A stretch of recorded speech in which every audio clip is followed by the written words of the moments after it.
para que la vean completa. Bueno, cuando hablamos de transversalización de género, tenemos que referirnos necesariamente al concepto de género. Y para referirnos al concepto de género tenemos que hacer una distinción.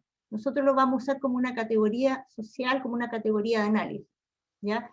Género también, desde el punto de vista de las diversidades sexuales, tiene otras acepciones que tienen que ver con identidad. Pero eso no nos va a ocupar ahora nosotros, solamente nos vamos a entender como esta categoría, que es una categoría para distinguir los roles asignados a hombres y mujeres desde el punto de vista cultural. Es decir, roles que se han dibujado a partir de las características sexuales de las personas y que dicen que hombres son así y mujeres son asá, o que hombres tienen esto y mujeres tienen esto otro, y que si bien es cierto, esto está cambiando, y sobre todo en las nuevas generaciones, pero todavía está presente en nuestra sociedad en un ámbito que es ahora en la pandemia se ha visto mucho, que tiene que ver con la situación de cuidado, la situación doméstica, aquello que le llaman la división sexual del trabajo, donde a pesar de todos los avances que podamos tener en la sociedad, las mujeres todavía somos las que cuidamos, somos las que estamos aquí en múltiples roles. Ha salido mucho en la prensa esto de las mujeres que están en teletrabajo, en teleeducación, que están a cargo de todo. ¿Ah? De hecho, Comunidad Mujer sacó una campaña que se llama Los Dedos Crespos, porque socialmente el tema del cuidado está asignado a las mujeres. ¿Ah? Esta definición de roles, obviamente, en ciertos ámbitos es mucho más sutil. ¿Ah? En los ámbitos socialmente más vulnerables, ¿ah? Se expresa con mucho más nitidez, pero tiene concepciones de lo que son las niñas, de lo que son los niños, de lo que aprenden las niñas, de lo que no aprenden los niños, y esto se va instalando, ¿ah? Culturalmente a través de la socialización, ¿ya? Y por lo tanto la educación, ¿ya? Y la educación desde la perspectiva no sexista es fundamental para combatir esta situación. Pero desgraciadamente la educación, a pesar que desde el Ministerio de Educación del año 90 tenían una oficina de género y que se han revisado los textos escolares, igual hay prácticas educativas que en el fondo están las niñitas y los niñitos, ¿ya? Y hay una serie de situaciones que, como esta presentación es muy corta, no la vamos a poder ver, pero que ustedes la pueden identificar en sus vidas cotidianas. ¿Ah? Un niñito que quiera jugar con la Barbie, bueno, ya, pero en la casa hay escondido. ¿Ah? Pero no le vamos a prestar la Barbie para que lo lleve al colegio porque lo van a molestar. Porque los niñitos hombres no juegan a las Barbie. ¿Ah? Por poner un ejemplo cualquiera. Entonces, esas situaciones que son cotidianas son las que son más difíciles de cambiar. La política pública, por ejemplo, va mucho más adelante que el cambio cultural. ¿Ah? Porque el cambio cultural nos implica a cada uno de nosotros, en nuestras relaciones, ¿ah? Y es difícil el cambio porque tenemos factores muy potentes, ¿ya? Que se esfuerzan en mantener este modelo que se llama modelo patriarcal. O sea, todo lo que es la televisión, por ejemplo, todos los medios de comunicación, la imagen de la mujer es la imagen de la mujer que cuida, que lava, que le gusta el detergente, imagen de la mujer madre, muy sacralizada, pero muy castigada también en el ámbito laboral por normas de maternidad. Entonces, esta es una sociedad con muchas contradicciones. Bueno, decíamos la educación, los medios de comunicación, bueno, ¿para qué decir las teleseries, por ejemplo, donde las mujeres tienen un perfil muy claro, ¿ya? Y los hombres tienen otro perfil muy claro? Bueno, todas esas cosas, o todas esas, ese entramado de situaciones hacen que hablemos de género. Y para ello vamos a usar una definición, que es la definición de Ana Buquet, que es una académica mexicana, que ustedes la deben conocer porque ha venido varias veces a la Universidad de Chile, que dice que esto es un conjunto articulado de costumbres, valores, reglas, normas, leyes, con las cuales las sociedades regulan la formación de las subjetividades y la definición de los roles. Las funciones y los estilos de vida permitidos y aceptados para unos y otros. El género, dice, organiza las relaciones humanas en todos los ámbitos de la existencia: educación, trabajo, oportunidades, condiciones de vida, regula los comportamientos, necesidades e intereses personales y sociales, y produce agudas desigualdades entre hombres y mujeres, al delimitar y configurar estereotipos, funciones y espacios diferenciados, y jerarquizado entre los sexos que otorgan ventajas a uno sobre el otro. Claro, porque si uno dijera, bueno, esta estructuración o esta construcción cultural del género asigna estos roles, pero resulta que esta construcción genera una situación que la hemos llamado de subordinación, de desigualdad o de discriminación. Es decir, las condiciones no son iguales para uno y para otro, ¿ya? Y aunque avancemos mucho en términos económicos, sociales, políticos, la verdad es que hoy día las condiciones no están, ¿ya? Y la pandemia lo ha demostrado. El efecto, por ejemplo, en el empleo ha sido para las mujeres. Las mujeres son las que han tenido que retirarse del ámbito laboral para ocuparse de los roles de cuidado. Entonces, cuando tenemos en cuenta esta definición de género, entonces tenemos que pensar, bueno, esto tiene un efecto diferenciado en hombres y mujeres, y por lo tanto, políticas públicas, propuestas, programas, tienen que también tener en cuenta esa consideración.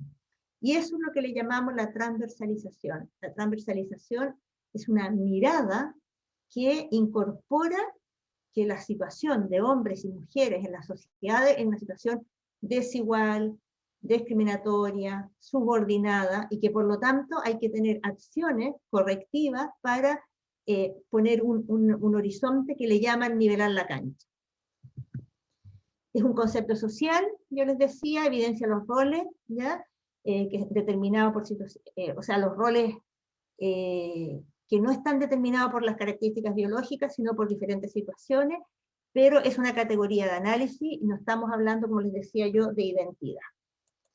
¿Ya? Es la manera propia de organizarse, ¿ya? Bueno, es más de lo mismo. ¿Ya? ¿Cuáles son los ejes estructurantes de la desigualdad? Los ejes estructurantes de la desigualdad, y por lo tanto, inmediatamente los ejes estructurantes de avanzar en igualdad: la autonomía física, la autonomía económica y la autonomía política, o el tema del poder. Y cuando hablamos de autonomía física, hablamos de una situación que viven muchas mujeres, desgraciadamente, que es el tema de la violencia. La violencia de género en todas sus manifestaciones, tanto intrafamiliar, acoso sexual, violencia en el trabajo, violencia obstétrica, que tiene que ver la autonomía física con el derecho de las mujeres a tener una vida libre de violencia y a tener libertad para decidir sobre su cuerpo. Y en ese ámbito se instalan los derechos sexuales y reproductivos. La autonomía económica, que tiene que ver con, efectivamente, contar con las capacidades para tener proyectos propios, ¿ya? Y que esto que le llaman la división sexual del trabajo o los temas de cuidado no limiten las oportunidades de las mujeres. Y en el tema del poder, la representación. En el caso de ustedes, efectivamente, la carrera académica, poder estar en las instancias de toma de decisiones, poder ascender y poder estar en espacios que hoy día, desgraciadamente, están mucho más ocupados por hombres. Y es por eso, entonces, que desde las políticas públicas, desde los organismos multilaterales, desde los movimientos también de mujeres, se habla que hay que trabajar estas tres autonomías. Y en la medida que se trabajan estas tres autonomías, podemos entonces ver situaciones de avance de las mujeres. Bueno, preguntémonos por qué el Estado se ocupa de este tema, porque nosotros, esta es una preocupación de Estado, ¿ya? Es una preocupación de Estado que se expresa en los gobiernos, y los gobiernos se expresan a partir de políticas públicas, porque cada vez hay una situación de conciencia del problema, ¿ya? Y porque hay muchos acuerdos internacionales que han suscrito, en este caso el Estado de Chile, para avanzar en esta materia. ¿Ya? ¿Cuáles son esos acuerdos internacionales? ¿Ya? Por un lado, las conferencias mundiales, que empiezan en el año 75, que, bueno, siguen cada 5 años, pero, o cada 10 años, donde la más relevante es la Conferencia Mundial sobre la Mujer de Beijing 95, que es una conferencia donde se dan cuenta que todo ha sido declarativo, es decir, los estados declaran que hay que superar la situación de las mujeres, ¿ya? pero no hay medidas concretas. Entonces ahí se establece lo que se llama la plataforma de Beijing, que es una plataforma que en el fondo le pone indicadores, le pone mediciones a los avances que hay que hacer en materia de igualdad de género. Bueno, y luego están ya esto que es más cercano a nosotros, las conferencias regionales, que es América Latina y el Caribe, donde acuden los ministerios de la mujer, los mecanismos de la mujer, también la sociedad civil, y la última fue el año 2020, justito antes de la pandemia, que fue aquí en Chile, pero destaca la de Montevideo 2016 porque es una conferencia que sacó el Acuerdo Montevideo, que es un instrumento muy práctico para la aplicación de políticas públicas. Después tenemos, bueno, tenemos convenciones también que Chile ha suscrito, ¿ya? La primera y la más importante es la Convención para la Eliminación de todas las formas de discriminación contra la mujer, la CEDAW, cuya importancia radica en que nosotros ya no nos preguntamos si hay o no discriminación, cosa que antes era una pregunta. ¿Ah? Antes, bueno, yo trabajé mucho tiempo en el Ministerio del Trabajo y en la Dirección del Trabajo, y nosotros hacíamos talleres con los fiscalizadores, y teníamos que discutir con ellos efectivamente si existía o no la discriminación. Porque ellos decían, pero si no hay discriminación, sobre todo las mujeres, muchas abogadas, yo soy abogada, he podido desarrollarme, estoy aquí en un espacio de toma de decisiones, y la verdad es que yo no veo discriminación, ¿ya?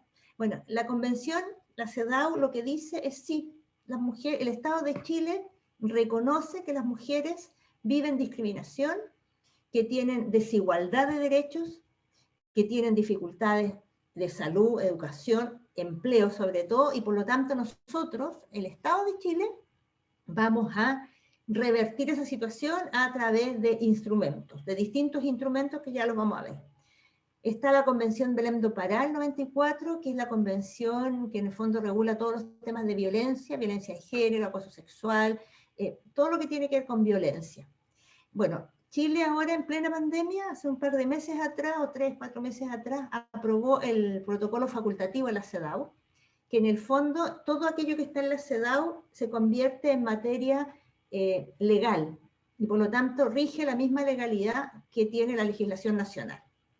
Luego tuvimos los objetivos del milenio, que ya pasaron, donde efectivamente si hacemos el análisis no nos fue muy bien, y hoy día estamos en el desafío de los objetivos de desarrollo sostenible, la Agenda 2030, que supone que al 2030 va a haber una igualdad sustantiva entre hombres y mujeres, y en muchos otros ámbitos van a haber avances, ¿no?, sociales en el ámbito de la política, de la participación y del medio ambiente, y en el caso de las mujeres, el objetivo número 5, que es lograr la igualdad de género y empoderar a las mujeres y a las niñas, ¿ya? Y esos son los que promueve Naciones Unidas, y por lo tanto una agenda donde se busca que los procesos de las políticas públicas, de los programas de los países, tengan incorporado o tengan la mirada de los objetivos de desarrollo sostenible.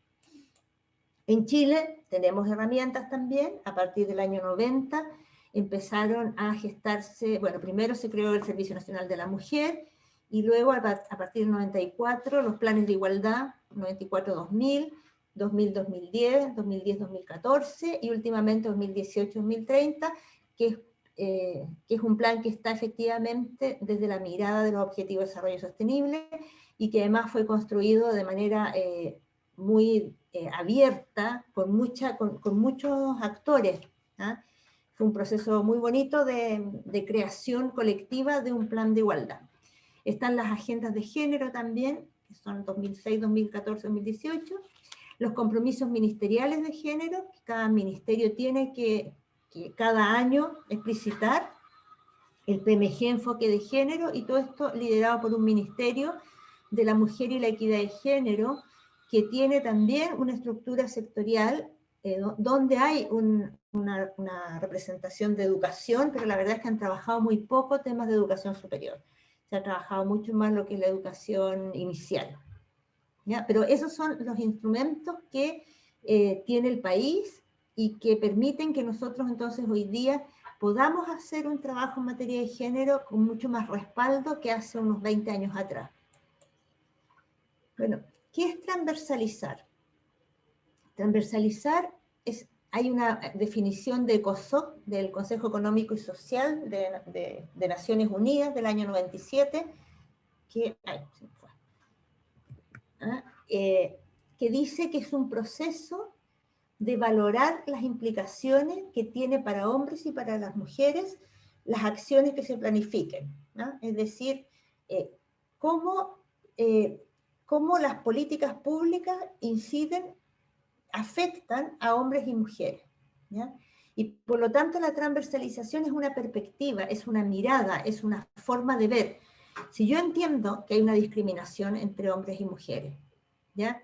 Y por lo tanto las mujeres tienen menos oportunidades, tengo entonces que preocuparme en todas las cosas que haga de ver cómo eso se expresa, ¿ya? Por lo tanto, en la universidad, por ejemplo, tengo que ver cómo se expresa en los aprendizajes, cómo se expresa en la forma que se entrega el conocimiento, cómo se expresa también en la participación, ¿ya? De académicos y académicas, de acceso, por ejemplo, o el acceso a la investigación. Tengo que mirar un conjunto de situaciones que definen esta disparidad. Por ejemplo, cuando hablaba la María Alicia, creo, María, del tema de los papers, ¿ya? Las mujeres tenemos dificultades en la producción de conocimiento cuando tenemos periodos en que no estamos presentes, ¿ya? Cuando nos embarazamos y tenemos prenatal, ¿ah? Tenemos ahí un tema que hace que no estemos con la misma disposición de tiempo, ¿ya? Que nuestros colegas hombres, ¿ya? Entonces, las políticas tienen que tener en cuenta eso, es tener en cuenta la situación de las mujeres, ¿ya?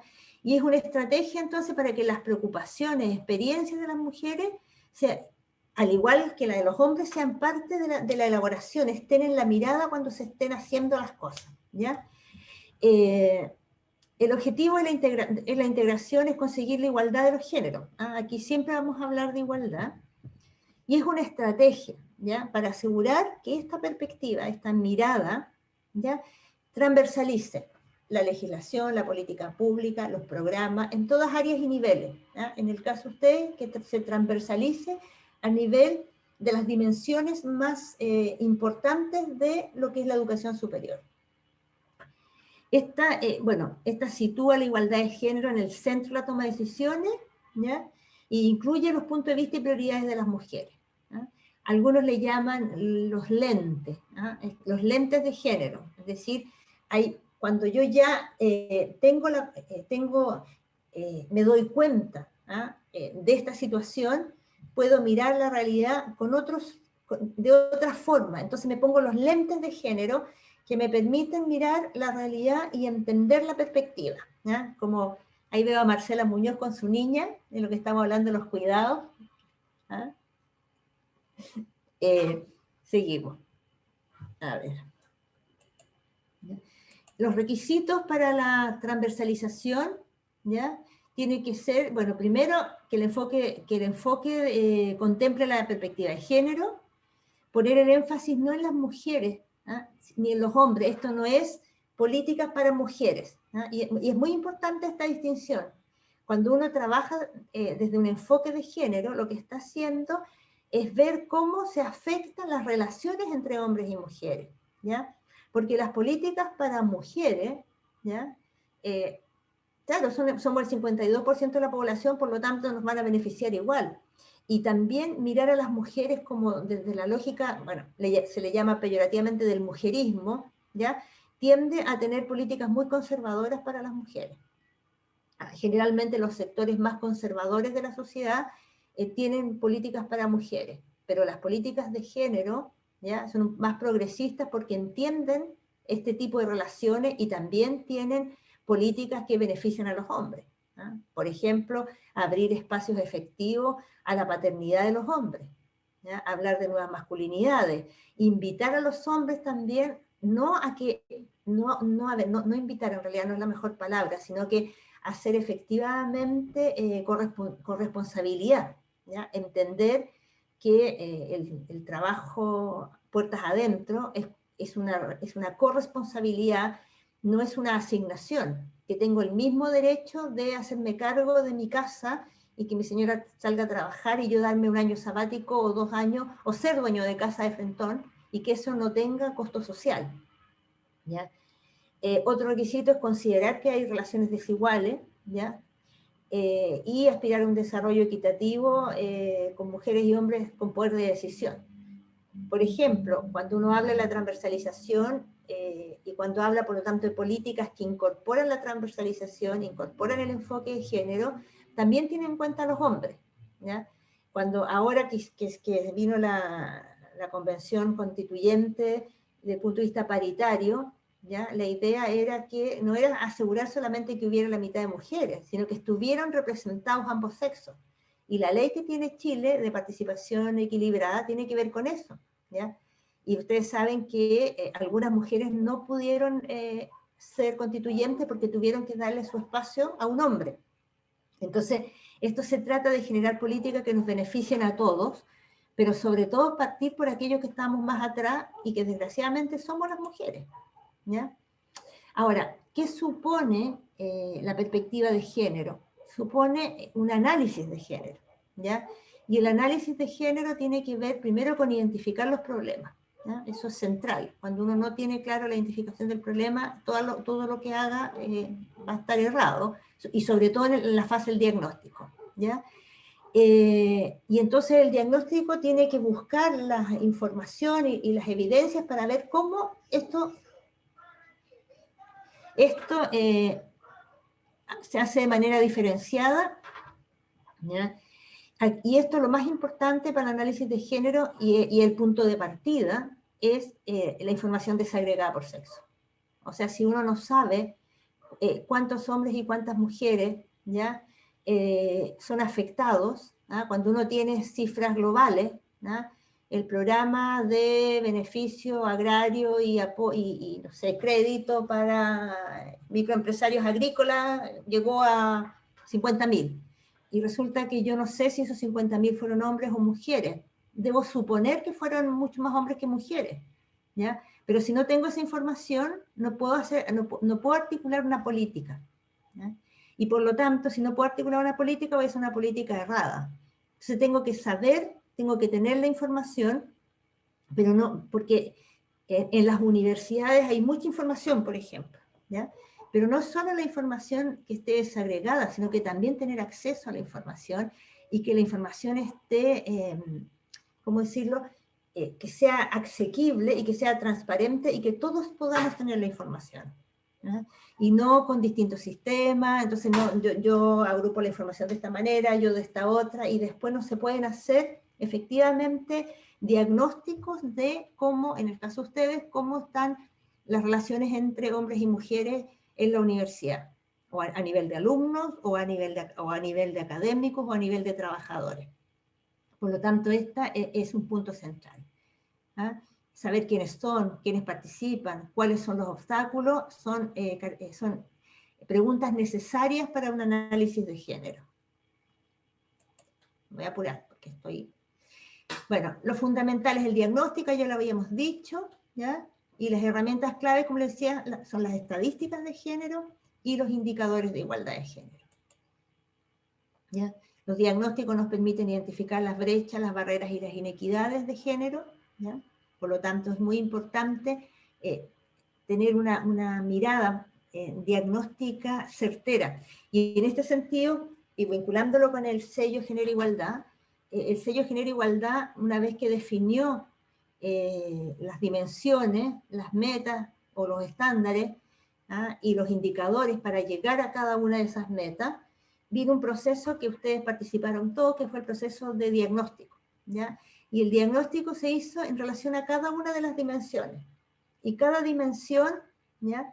Por ejemplo, en participación participación académica, hubo que mirar efectivamente dónde están las inequidades, dónde no se accede, dónde están las brechas, cuáles son las barreras. ¿Por qué?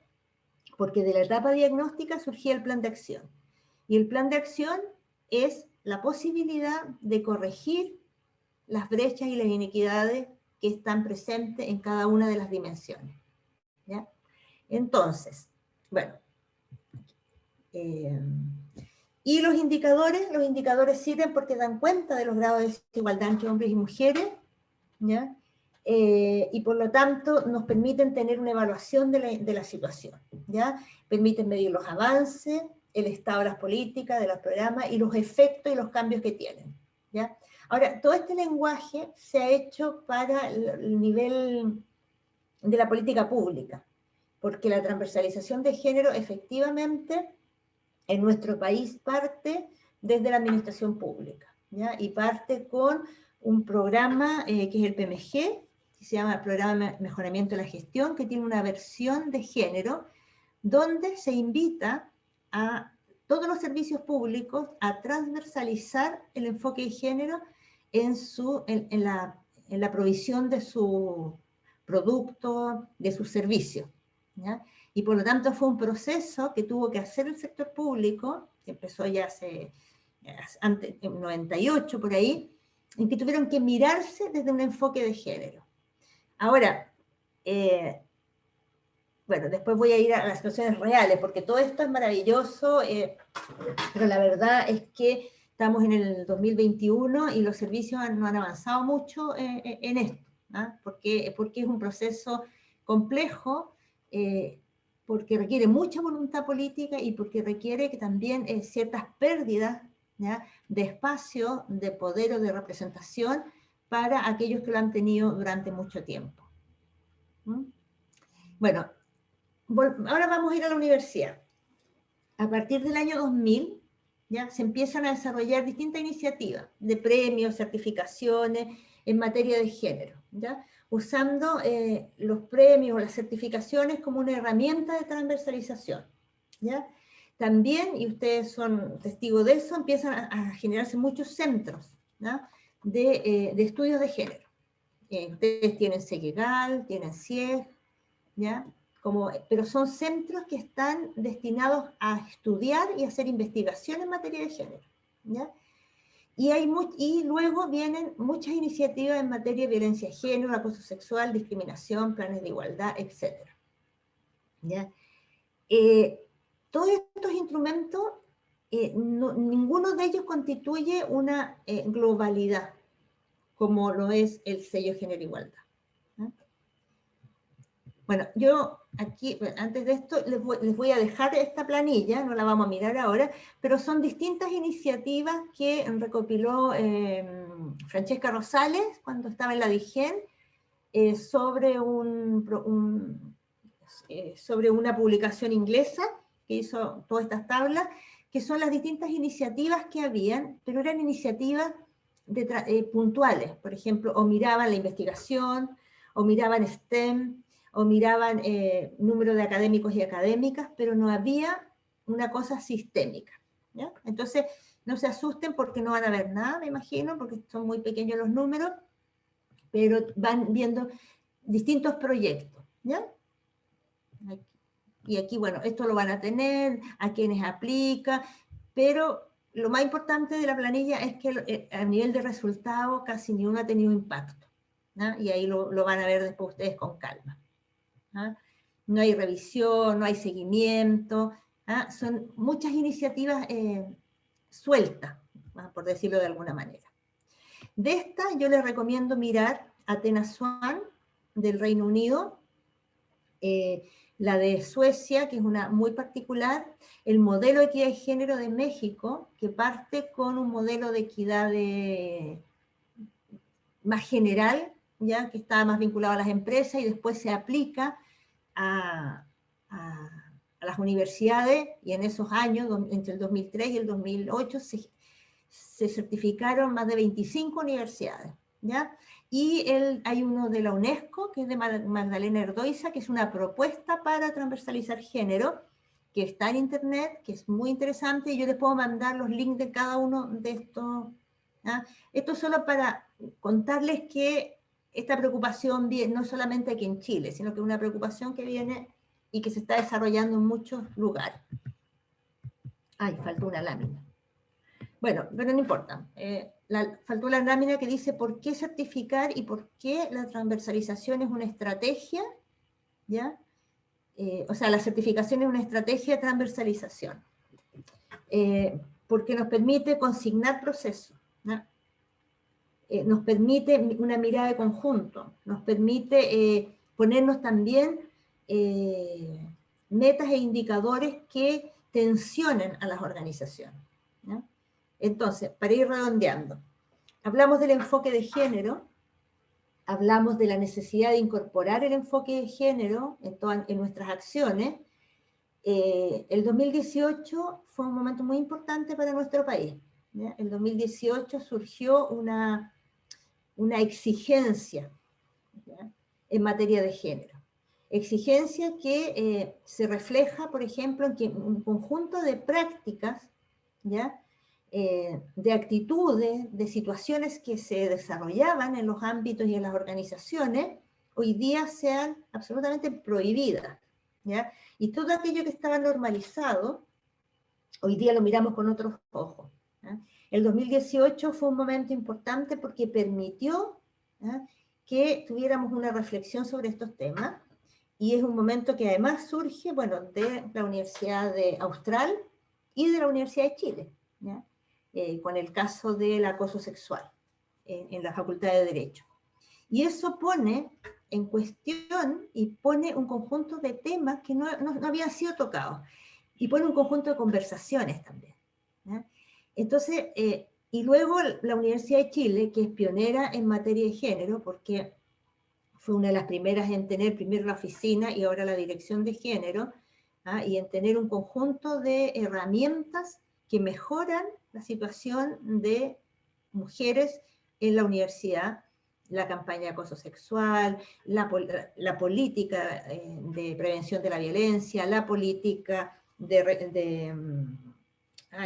parental, en fin, hay una serie de instrumentos que tiene la DIGEN que los pone al servicio.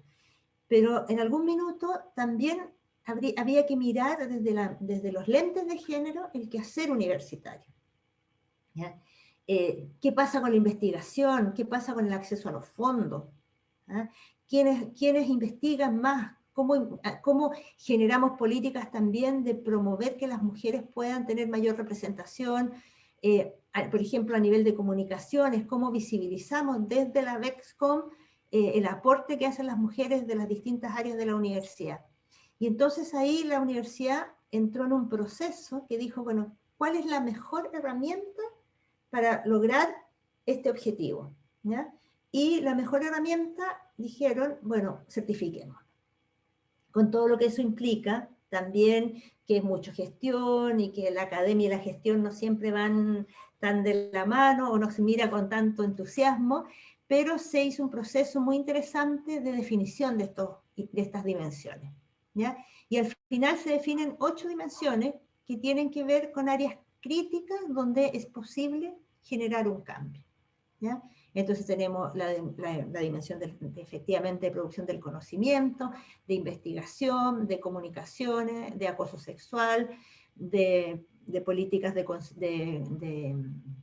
corresponsabilidad, la institucionalización, ¿ah? Y esas dimensiones, dicen, bueno, ¿cómo en cada una de ellas, ¿ya?, miramos con los lentes de género para generar un cambio, ¿ya?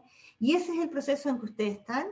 Ese es el proceso que es un proceso inédito, que es un proceso pionero, que pretende además generar un modelo, bueno, se está, como dijo Xiomara, esto está en elaboración, ¿ya?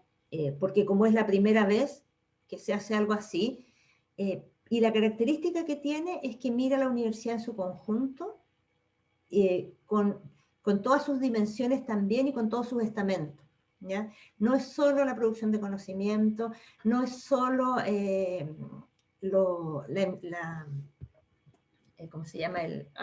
Se me va siempre el nombre, las competencias, no es solo la competencia sello, no solo es el principio de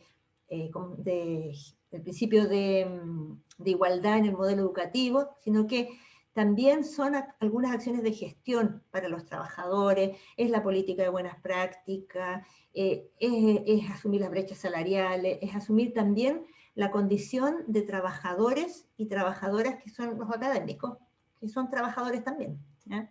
Y entonces en esta doble dimensión, estudiantes, trabajadores, funcionarios, ¿ya? Buscar efectivamente un avance en materia de igualdad, ¿ya? Las universidades son espacios complejos, pero son espacios que van generando cultura también y que van cambiando las sociedades, ¿no? Entonces, que sea la Universidad de Chile, que es una universidad estratégica para nuestro país, la que está empezando este proceso, para nosotros del PNUD es muy interesante poder apoyar esta construcción, ¿ah? Esperamos que sea una co-construcción, porque además, como dijo Xiomara y dijo Valentina, creo, hay otras universidades que también quieren hacer esto, ¿ya? Que también quieren certificarse, pero, y aquí viene la parte final, es que todo esto no pasa necesariamente solamente por los conceptos, ¿no? O por lo que puede hacer la DIGEN. Estos procesos no sirven si no involucran, ¿ya? Si no trascienden a los que lo están desarrollando, que son los equipos ejecutores, ¿ah? Y se despliegan en toda la organización. Y todos nos hacemos parte entonces del proceso, porque todos tenemos algo que hacer, ¿ah? No es como, bueno, ya están haciendo el sello, que lo hagan y después que nos llegue y qué bien que estamos con un sello, tenemos una estrellita, sino cómo cada uno de nosotros se involucra, ¿ya? Porque todos tenemos parte en esto, ¿ah? Todos ustedes, los 76 que están acá, tienen una responsabilidad en este proceso.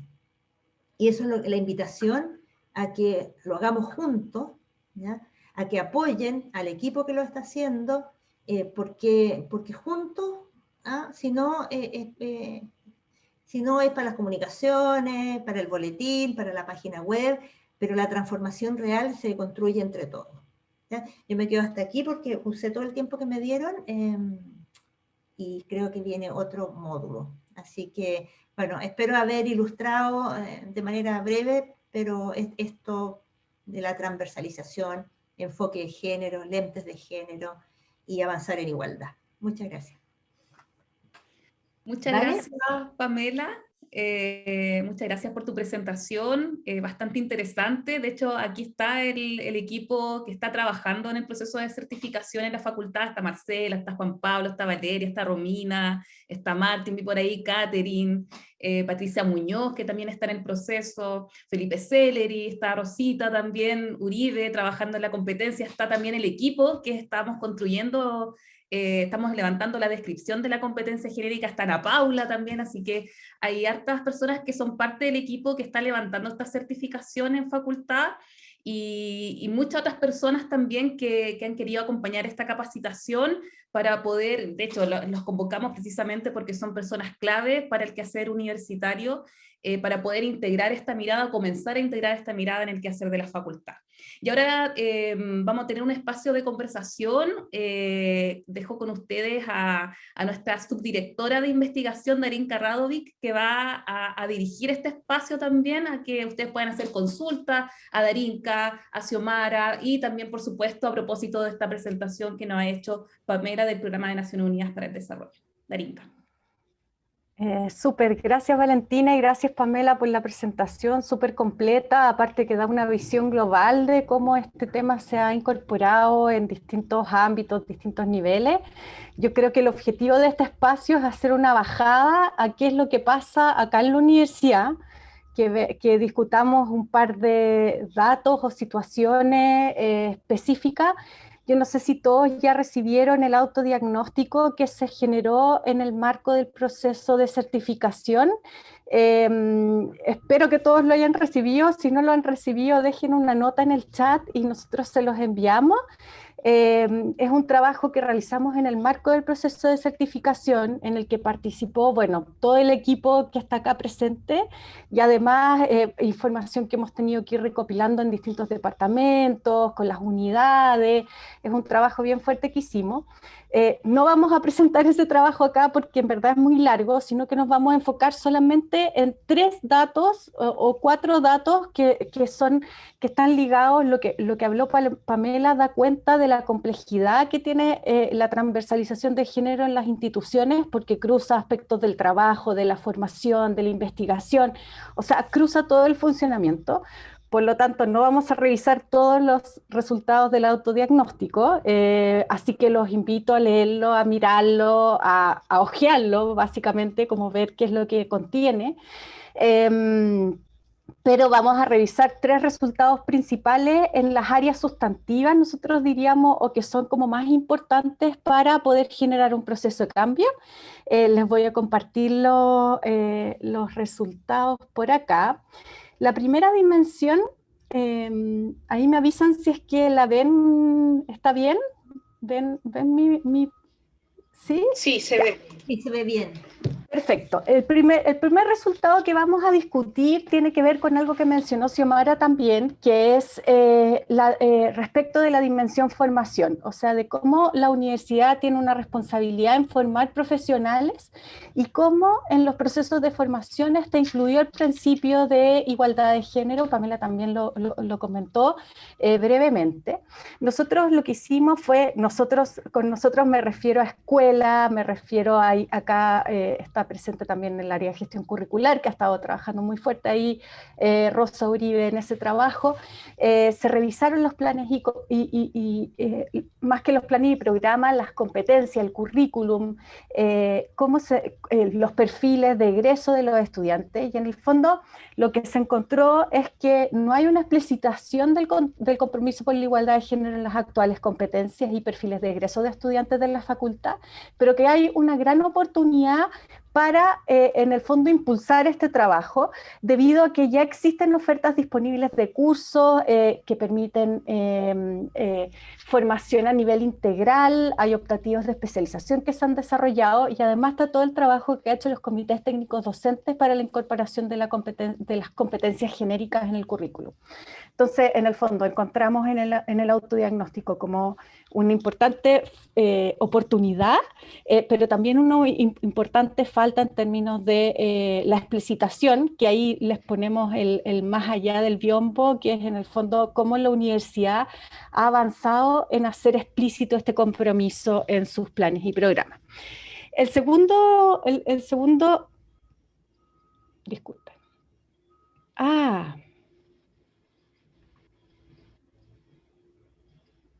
Ay, no me deja avanzar.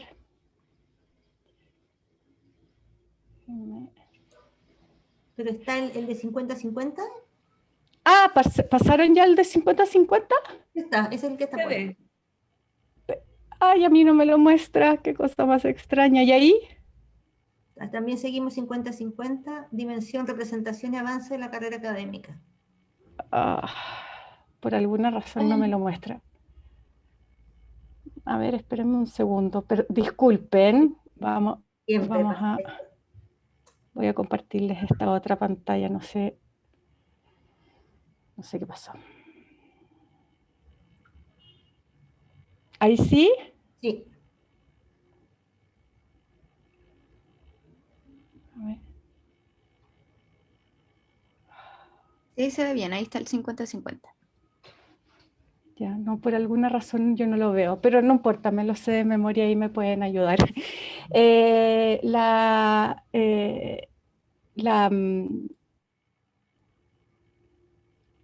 Ahí sí, ¿no?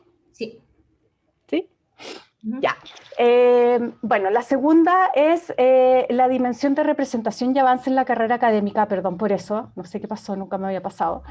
Ahí lo que miramos fue en el fondo los temas de participación y representación, que son los temas como que están más visibles en la universidad, ¿no es cierto? Somos una universidad en donde hay pocas mujeres, eso está reconocido desde hace tiempo ya.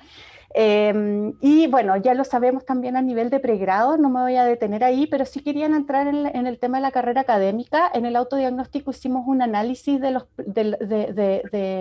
datos de registro en la carrera académica, separándolo en distintos periodos. Esto lo hicimos con la Dirección Académica de Investigación, con Marcela Munizaga y Valeria Villagrán, que están por ahí también. Y lo que vimos fue cómo había cambiado la planta académica en los últimos 20 años si no me equivoco.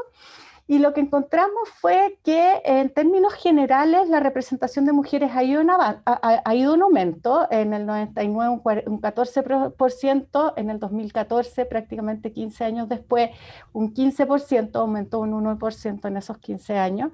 Y luego este último salto es lo más interesante, que es que desde el 2014 al 2019 hay un aumento de un 24%, y si es que consideramos el programa de contratación PEGA que está instalado en la facultad, es un 33% de las nuevas contrataciones que se han hecho en los últimos 5 años corresponde a mujeres. Esto demuestra que existen medidas afirmativas que se han ido tomando para ir aumentando la representación de mujeres, pero que todavía estamos lejos de alcanzar. O sea, no vamos a hablar de estándares porque el Ministerio de Ciencias tira esta idea del 50-50, pero en el fondo no compromete ni dice que vamos a alcanzar el 50-50. Yo diría que acá hay como una intención más publicitaria que una verdadera intención de alcanzar ese balance que en el fondo ellos están proponiendo. Yo creo que tampoco han mirado los datos quizás en algunas áreas, porque en verdad hay algunas áreas en donde va a ser muy difícil moverlo, pero que en el fondo muestra que existiendo medidas se puede mover la aguja, y que en el fondo es necesario irlo implementando en las distintas áreas, porque si nos ponemos a mirar, ahí también lo pueden revisar en el autodiagnóstico, separado por áreas, hay áreas donde se ha avanzado y áreas donde estamos estancados en harto tiempo. Entonces, en el fondo, importante como saber que existen estas políticas y estas ideas, pero que en el fondo el avance puede ser lento, ¿no? También respecto de la dimensión de representación y avance en la carrera académica, lo que encontramos fue, también en el análisis de estos 20 años, es que las mujeres demoran en promedio 2 años más en pasar de asistente a asociada, que es el primer avance en jerarquía, 2 años más en promedio que los hombres, pese a que presentan igual número de postulación y adjudicación a fondos, y además niveles similares de publicación que sus pares hombres. Los análisis también están en el autodiagnóstico, pero lo interesante de este tema es que en el fondo lo que está mostrando es que existen estas inequidades que van más allá de un tema de productividad individual. O sea que en el fondo, a nivel de productividad individual, en los principales indicadores que se ocupan para medir a las mujeres, ellas están rindiendo a un nivel muy similar que sus pares hombres, pero sí están enfrentando ciertas dificultades al inicio de la carrera académica. Por supuesto, estos datos son todos hechos con las muestras muy pequeñas que tenemos en la universidad, en la facultad de mujeres, entonces las comparaciones por grupos son complejas, pero sí dan una idea de que en el fondo hay ciertas dificultades que se ligarían con estas inequidades que mencionaba Pamela, ¿no es cierto? Y por último, el tercer resultado que queríamos tirar a la discusión era en el tema de institucionalidad de género, que también es un tema que presentó Pamela, que es la idea de instalar en la institucionalidad de la universidad mecanismos para que se genere la transversalización.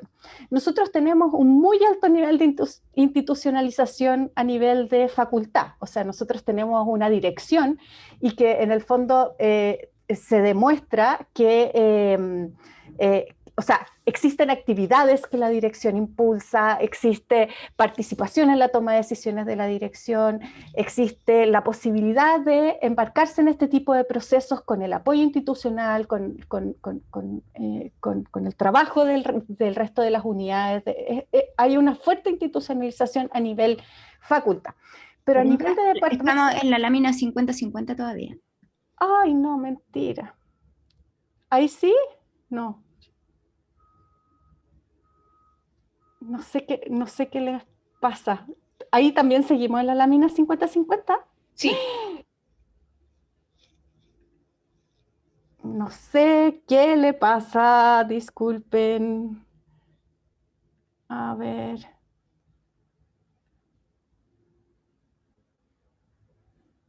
No te escucho, Xiomara. Estoy muteada. En el intertanto, acabo de subir el link donde pueden descargar el documento de autodiagnóstico. De todas maneras, se los vamos a enviar por correo a todas las personas que se registraron en esta actividad. Y también aprovecho los comerciales para decir de que Gise va a enviar una encuesta por el chat para que la puedan responder y que nos sirva para mejorar en adelante nuestras capacitaciones o ponencias. Muchas gracias. No sé qué le pasa a mi computador, lo siento muchísimo, nunca me había pasado. No sé si ahora lo ven, yo no lo veo. No, no vemos nada. Pero Ay, todos no nos comprometemos en enviar la presentación de Pamela y también... Ahí está, ahora la Ahí vemos. está. Ahí está. Ahora sí, sí. Bravo. Ay, nunca me había pasado, lo prometo, no sé qué pasó. Bueno, las diapositivas solamente mencionan los mismos números que ya les mostré. Esta es la diapositiva de la carrera académica. Acá están los porcentajes que les iba mostrando. De nuevo no se mueve. De nuevo no se mueve. No, no se Ahí mueve. estamos bien. Ya, ahí sí. Ahí sí, ya. Ahí están los promedios de... Con razón habían 21 mensajes en el chat y como no veía nada, no me imagino que estaban diciendo eso. Qué chascarro. Mil disculpas. Bueno, ahí están los promedios que les mencionaba, que en el fondo que las mujeres demoran en promedio 2 años más. Esto es en el análisis de los 20 años. Bueno, y acá está lo que está hablando, lo ven, ¿no es cierto? Por favor, un dedo, ya. Sí. Lo que les mencionaba es que a nivel facultad tenemos un alto nivel de institucionalización y eso nos llena de orgullo y en el fondo nos permite estar en esta situación en la que tenemos una altísima participación, tenemos la posibilidad de impulsar estas actividades, pero a nivel local es un poco más difícil hacer una bajada, o sea, cómo llegamos a los departamentos. Y lo que hemos estado tratando de impulsar a nivel de dirección es ese compromiso a nivel local, ¿no es cierto?, de que los departamentos y centros también sean capaces de mirar más en detalle su funcionamiento. Nosotros podemos mirar a nivel facultad y podemos mostrar cosas comparativas, ¿no es cierto?, pero a nivel de departamento es necesario que se empiece a trabajar en cuáles son las inequidades que acá dentro de este departamento son importantes, cuáles relaciones de género es importante que nosotros miremos. Y en el fondo estamos trabajando en eso acá en la Perdona, ¿qué significa abajo los colores y los cuadritos? ¿Por qué no lo explicas, por favor? Sí, claro, lo voy a explicar. Este es el Observatorio de Igualdad, de Iniciativas para la Igualdad de Género que hay instaladas en la facultad. Está en la página web de la DDG por si quieren empezar a mirar los datos. Es un observatorio que recoge datos de los departamentos y esto lo que representa es cuáles departamentos al 2019, falta la actualización del 2020, tenían instaladas algún mecanismo, algún sistema de funcionamiento que que fuera responsable de mirar y de pensar temas relacionados con igualdad de género o diversidades, que en el fondo es como nosotros lo definimos, que puede ser específico de diversidad de género o de diversidad. Y acá en el 2019 los dos departamentos que tenían mecanismos instalados eran el Departamento de Ingeniería en Minas y el Departamento de Ingeniería Industrial. Actualmente estamos trabajando con 3 departamentos más para en el fondo apoyarlos en su proceso de institucionalización que les permita hacer diagnósticos locales y impulsar iniciativas. Estoy muy consciente de que me he demorado muchísimo, pero el objetivo de presentarles estos resultados es que bajemos a la discusión y ahí lo que queríamos hacer era presentarles la pregunta, que es, considerando este u otros antecedentes que tengan disponibles sobre igualdad de género en sus unidades, en sus departamentos, en sus centros, ¿cómo puedo aportar a la igualdad de género en la facultad desde mi rol? Y ahí les pusimos como estos resúmenes, pero también, como les comentaba, hay muchas otras dimensiones que no estamos tomando y que son también de preocupación e importancia, y que acá hay personas, por ejemplo, soporte estudiantil, igualdad en el trabajo, o sea, por favor, cuando tengan oportunidad, miren el autodiagnóstico, pero ahora los invitamos con estos datos o con otros datos a que discutan respecto de esto. También pueden plantear dudas, preguntas. Eso. Y nuevamente, perdón por el chascarro de la PPT, no sé qué pasó. Abro la palabra.